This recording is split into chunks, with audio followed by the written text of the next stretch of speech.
안녕하세요. 세무사 와타나베 유타카입니다. 세무사 나베상이 돈 고민을 해결해 드립니다. 채널입니다. 이번에는 중일 조세 조약의 주의점에 대해 말씀드리겠습니다. 국경을 넘어 비즈니스를 할 때 피할 수 없이 마주하게 되는 것이 바로 세금의 벽이죠. 조세조약은 잘 활용하면 기업에게 매우 매력적인 재무적 이점, 즉 약속된 혜택을 제공할 수 있습니다. 하지만 그 이면에는 엄청나게 엄격한 컴플라이언스라는 현실적인 함정이 숨어 있습니다. 오늘은 이런 부분들에 대해 겉으로만 이해해서는 놓치기 쉬운 위험한 구조를 깔끔하게 정리해 보겠습니다. 우선 가장 핵심적인 질문부터 시작해 보겠습니다. 결국 중일 조세조약에서 주의해야 할 점은 무엇일까요?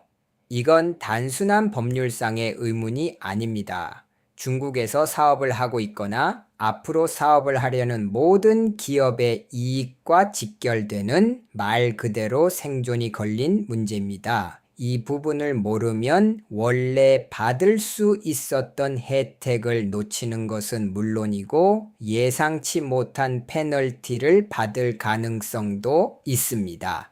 도대체 어떤 의미인지 지금부터 차례대로 풀어보겠습니다. 섹션 1 경감세율의 장점 원천징수로 얻을 수 있는 혜택에 대한 이야기입니다.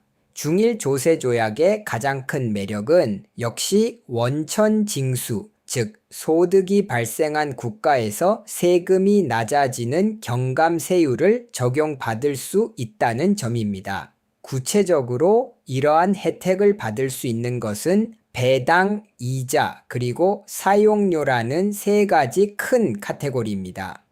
예를 들어 중국 자회사에서 일본으로 이익을 배당 형태로 송금할 때 자금을 빌려주고 이자를 받을 때 혹은 기술이나 특허 라이선스 사용료를 받을 때가 이에 해당합니다. 이처럼 비즈니스의 혈액과도 같은 자금을 이동할 때 원천 징수되는 세금이 크게 줄어드는 것입니다. 최종적으로 손에 남는 이익에 직접적인 영향을 주기 때문에 그 효과는 정말 큽니다. 이 경감세율을 어떻게 활용하느냐가 글로벌 재무 전략의 핵심이 됩니다. 하지만 국제 조세의 무서운 점은 여기서 끝이 아니라는 것입니다. 달콤한 혜택 뒤에는 엄격한 현실이 숨어 있습니다. 이제 그 부분을 살펴보겠습니다.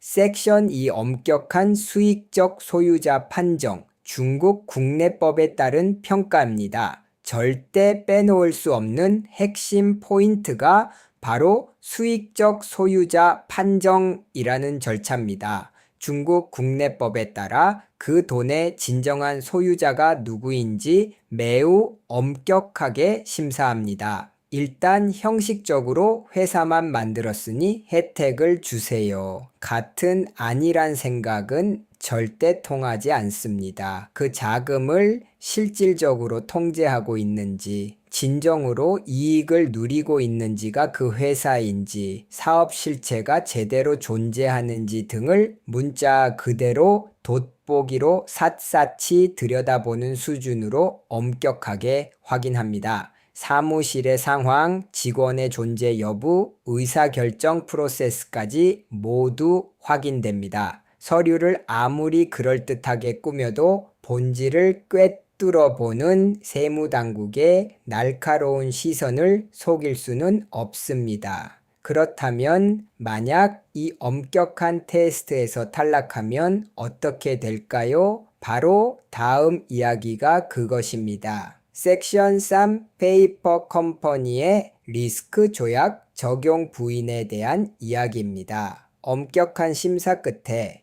진정한 수익적 소유자로 인정되고 실체가 있다고 판단되면 무사히 조약 혜택을 받을 수 있고 경감세율도 적용됩니다. 하지만 실체가 없는 페이퍼 컴퍼니라고 판단되는 순간 조약 적용 자체가 완전히 부인될 수 있습니다. 즉, 경감세율은 연기됩니다. 원래의 매우 높은 국내 세율이 그대로 적용되는 것입니다. 단순히 세금이 조금 높아졌다는 수준의 이야기가 아닙니다. 연기냐 백이냐의 극단적인 리스크인 것입니다. 게다가 실체가 부인된다는 것은 과거로 소급하여 막대한 추가 과세가 이루어질 가능성도 있다는 의미입니다.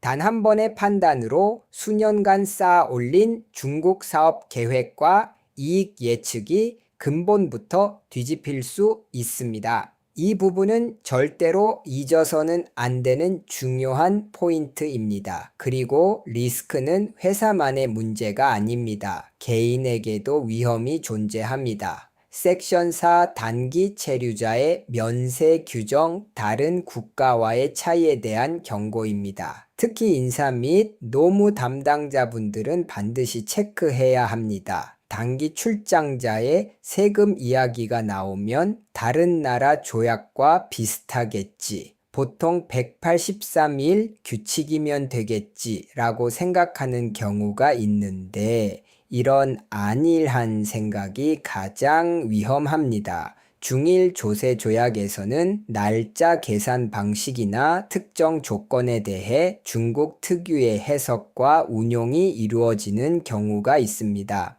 예를 들어 입국일이나 출국일을 어떻게 계산하느냐에 대한 해석이 조금만 달라져도 갑자기 과세 리스크가 발생할 수 있습니다.